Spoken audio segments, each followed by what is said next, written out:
Hello students, I hope आपने मेरा last video देखा और लास्ट वीडियो में हमने एप्लीकेशन किया है डायमेंशन का, जिसमें हमने check the correctness of equation पहली एप्लीकेशन की है। अभी हम दूसरी एप्लीकेशन स्टार्ट करेंगे, that is the deducing relationship among the physical quantities. यानी हमारे पास अलग अलग फिजिकल क्वांटिटीज हैं like velocity, mass, length, time, acceleration, volume, density, pressure, इन सब को मिला करके हम एक नया फॉर्मूला डिराइव करेंगे। ये बहुत ही इंपॉर्टेंट एप्लीकेशन है और इसमें आपको थोड़ी प्रैक्टिस की ज़रूरत लगेगी क्योंकि आपको सॉल्व करना है। ठीक है, तो आपको मैं क्वेश्चन बता रही हूँ, उसको हम डायरेक्ट क्वेश्चन से ही प्रैक्टिस कर लेते हैं बिकॉज इसमें कुछ थ्योरेटिकल रीड करने जैसा नहीं है। जैसे आपको एक एग्जाम्पल मैं क्लियर करती हूँ। Suppose it was given that centripetal force है, there was a term centripetal force and it depends upon a particle of mass m। जो फोर्स है वो डिपेंड कर रही है किस पर? A particle of mass m and it is depending upon the velocity of the particle, यानी उसकी वेलोसिटी पे डिपेंड कर रही है, and depending upon the radius in which it is revolving, यानी जिस सर्कुलर पाथ पे रिवॉल्व कर रही है। तो जो सेंट्रीपिटल फोर्स है ये हमारे क्वेश्चन में ही गिवन रहेगा कि क्या फिजिकल क्वांटिटी है जो किस फिजिकल क्वांटिटी पे डिपेंड करती है या किसके हिसाब से वो चेंज होती है। अब इन पे जो हमने कहा कि हमारा जो फोर्स है वो mass of the body, velocity of the body and the radius of the circular path पे डिपेंड कर रही है, उस पर हम 3 कांस्टेंट इंट्रोड्यूस कर देंगे, ए, बी एंड सी। अब हमारा एम ही है कि हमें ए बी सी की वैल्यू निकालनी है, डायमेंशनली जो है इसे इक्वेट करना है और नया फॉर्मूला निकालना है कि centripetal force, mass, velocity and R में आपस में क्या रिलेशन होता है। करेक्ट? तो देखिए नेक्स्ट स्टेप में मैं क्या करूंगी, एक कांस्टेंट इंट्रोड्यूस करके एम का पावर ए, वी का पावर बी एंड आर का पावर सी कर सकती हूँ। और इसे मैं इक्वेशन 1 देख के हम के की वैल्यू 1 भी ले सकते हैं, के को एज इट इज भी रख सकते हैं, it's no problem at all. तो मुझे ये ए बी सी की वैल्यू पुटअप फाइंड आउट करनी है, इक्वेशन 1 में पुटअप करनी है और फिजिकल क्वांटिटीज के बीच का रिलेशनशिप निकालना है। कैसे निकालेंगे डायमेंशनली? पहले हम फोर्स का डायमेंशन लिखेंगे। तो हमारा पहला स्टेप था एक क्वेश्चन पढ़ के कांस्टेंट इंट्रोड्यूस करके इक्वेशन बनाना। दूसरा स्टेप है हमें इसका डायमेंशन लिखना है। तो फोर्स का डायमेंशन क्या होता है? MLT minus 2। मैं बार बार आपको कह रही हूँ dimension you have to by heart. M का क्या होता है? सिर्फ मास होता है, L 0 है, T 0 है, पर सबका पावर A है। तो I have written in this वे।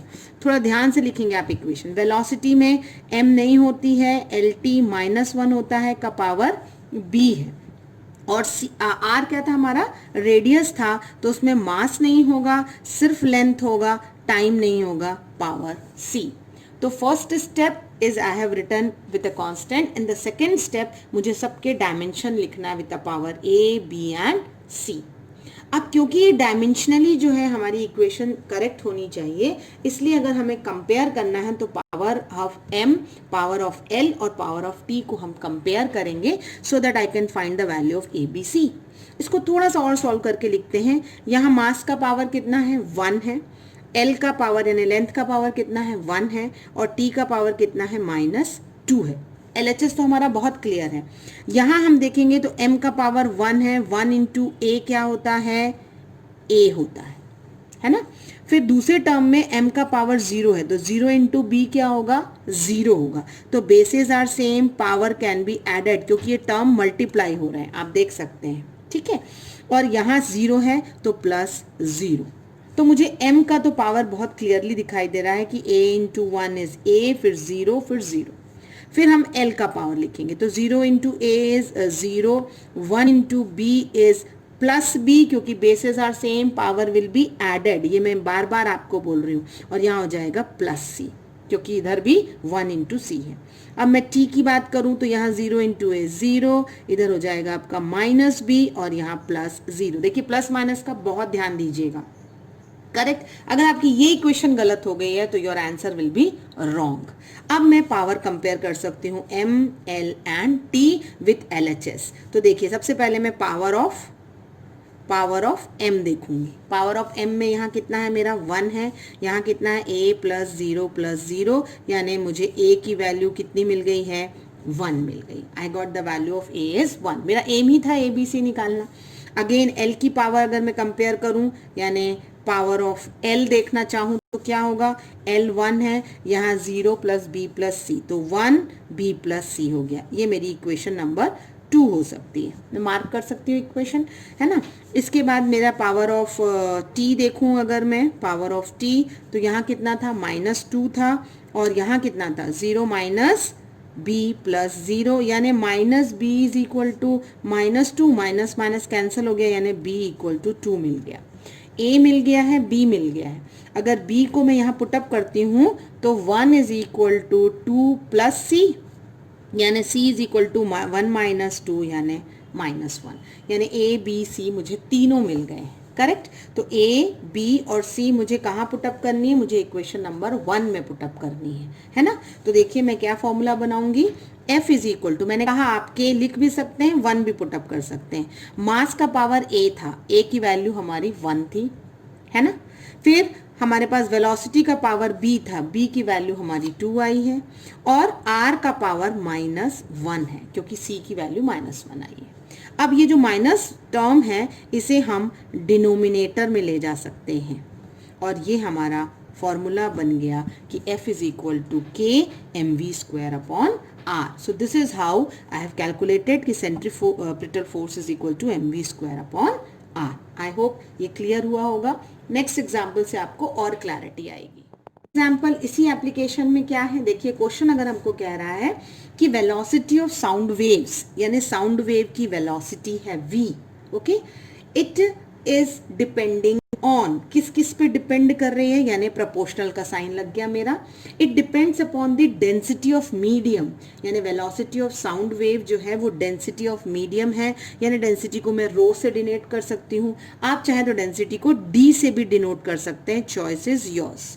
तो रो या डी, मैं रो ले लेती हूँ या डी ले लेती हूँ, जो भी, तो मैंने कहा रो का पावर ए, है ना। और फिर वो कह रहा है कि modulus of elasticity E, it is saying modulus of elasticity E, उन्होंने खुद मेंशन किया है कि मॉडुलस ऑफ इलास्टिसिटी को ई से करिए एंड पावर बी है। अब इन दोनों टर्म पे हमारा डिपेंड कर रहा है velocity, I have to find out what is the formula. अब ये मॉडुलस ऑफ इलास्टिसिटी जो है, इस टर्म को मैंने आपको लास्ट वीडियो में एक टेबल दिखाया है, वहां से आपको ये याद रखना है कि ई जो होता है इलास्टिसिटी का मॉडुलस, वो होता है स्ट्रेस अपॉन स्ट्रेन। स्ट्रेन का कोई डायमेंशन नहीं होता, स्ट्रेस का फॉर्मूला होता है फोर्स अपॉन एरिया। अगर आपको वहां याद नहीं है, देखा नहीं है आपने टेबल में, तो अभी आप दे सकते हैं। फोर्स अपॉन एरिया का मतलब हुआ ml -1 t -2। Students, dimension is very important, क्योंकि आप उसे ही यूज करके कैलकुलेट करने वाले हैं, तो you have to by heart the dimension, otherwise try to find out in this way. Density का तो हम देख चुके हैं, डायमेंशन क्या होता है ml -3।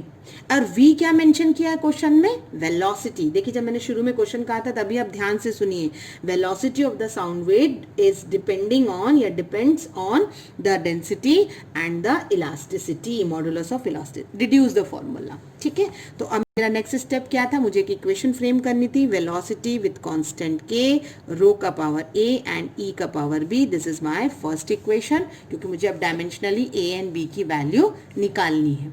करेक्ट। तो v वेलोसिटी थी m0 lt -1, ये हमारी वेलोसिटी का डायमेंशन है। यहाँ पे k रो का डायमेंशन क्या होता है, ml -3 होता है, t का पावर जो है वो 0 पावर a, और e जो है वो मैंने अभी आपको निकाल के बताया है, and that is the power b। This is the way I will write the equation. Next step में मुझे क्योंकि पावर कंपेयर करना है, तो m0 lt -1, यहाँ क्या होगा, m का पावर जो है वो a, क्योंकि 1 इंटू a इज a और 1 इंटू b इज b, तो पावर a प्लस b होगा। l का जो पावर है -3 इंटू a यानी -3a हो जाएगा, प्लस -1 इंटू b यानी -b। करेक्ट। एंड t का पावर 0 इंटू a 0 -2b। ये आपको mlt के पावर मिल गया, bases are same, power will be added, और ये जो a b है उसे मल्टीप्लाई करना मत भूलिएगा। अब मैं कंपेयर करती हूँ, सबसे पहले किसका पावर कंपेयर करती हूँ, m का। तो यहाँ कितना है 0, यहाँ कितना है a प्लस बी। इसका मतलब जो a आएगा वो माइनस b के बराबर होगा। करेक्ट। L का पावर देखूं तो L में क्या है पावर में, इधर LHS हमारा 1 है और RHS है -3a माइनस बी। करेक्ट। और अगर मैं t का पावर देखना चाहूं तो यहाँ -1 है t का पावर और यहाँ है -2b। तो मुझे थर्ड इक्वेशन से ही बहुत इजीली जो है b की वैल्यू हाफ मिल गई। तो मुझे सेकेंड इक्वेशन यूज करने की जरूरत ही नहीं है क्योंकि 2 वेरिएबल है, 2 इक्वेशन है, इजीली हो जाएगा। अगर b हाफ है तो a क्या है, -हाफ है, क्योंकि हमने देखा कि a जो होगा वो -b के बराबर होगा या जो b होगा वो -a के बराबर होगा। करेक्ट। तो a आपको -हाफ मिला, b आपको हाफ मिला। अब हमारी फर्स्ट इक्वेशन क्या थी, velocity is equal to k rho का पावर a कितना मिला है मुझे, -हाफ मिला है और e का पावर जो है वो हाफ है। दोनों हाफ हाफ है, हाफ का मतलब होता है अंडर रूट और माइनस का मतलब होता है इन द डिनोमिनेटर। ये टर्म जो है नीचे चला जाएगा क्योंकि माइनस है। तो एक हमारा नया फॉर्मूला क्या बना, k under root e by rho, and this is how the velocity is depending upon density and elasticity. I hope clear होगा। नेक्स्ट वीडियो में आपको मैं कुछ और टिपिकल एग्जाम्पल्स बताऊंगी for the second and then we'll move ahead with the third application. Thank you students.